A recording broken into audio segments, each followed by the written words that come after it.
Hi there. Bit chaotic in the workshop this week, all a bit shambolic. Had a few problems with my timber yard. They managed to cut something at the wrong size for me and then ran out of what they needed to cut, so I'm all a bit delayed. Got some unfinished symphonies hanging around, and you'll see some of these in future project video. But for this week I've got a tips video relating particularly to painted carcasses, gluing up and clamping.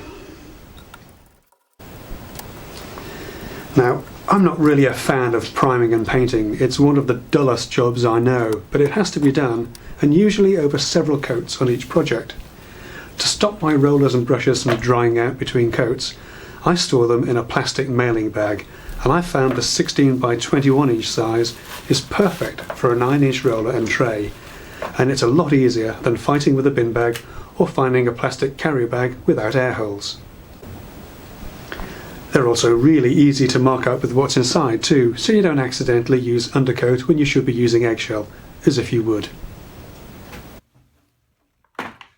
If you want to spread glue over a large area, try using a 4-inch foam roller. You'll find it much easier to get a nice even spread than you do with a brush. Okay, quick tip for you. If you've got to clamp something up that's been recently painted, especially where the paint might be a little bit soft, with these kind of clamps you can sometimes get a little bit of colour residue coming off the ends. Well, if you just take a little piece of masking tape over the faces of each of the jaws, you can stop that from happening without affecting the performance of the clamp.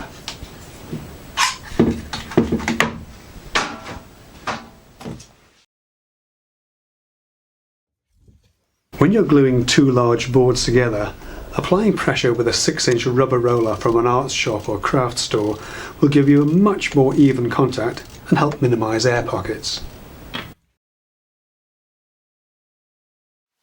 If you need to make a narrow rip cut with a track saw but don't have a set of the expensive parallel guides, I found an easy way to set the width of the first cut is to use a pair of combination squares set to the same depth and referenced off the edge of the workpiece.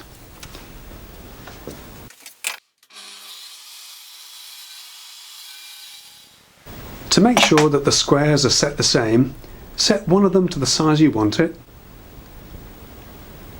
lock it off, then flip it over and use this one to set the other against it. And now you have two squares set identically. Simples.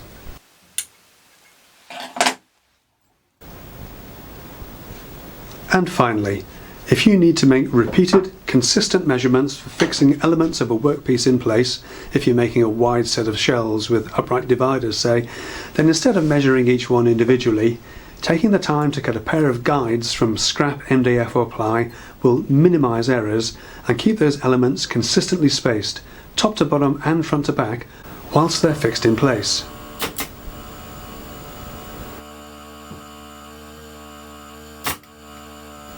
And this is easily repeatable all the way up the shelves for a nice, consistent, professional finish.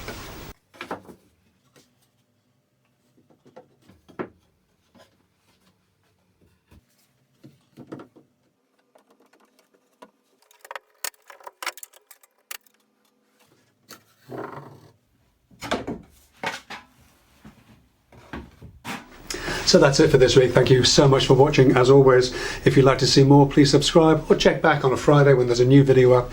Normal service should resume next week. We'll either have a project video or a tool review for you.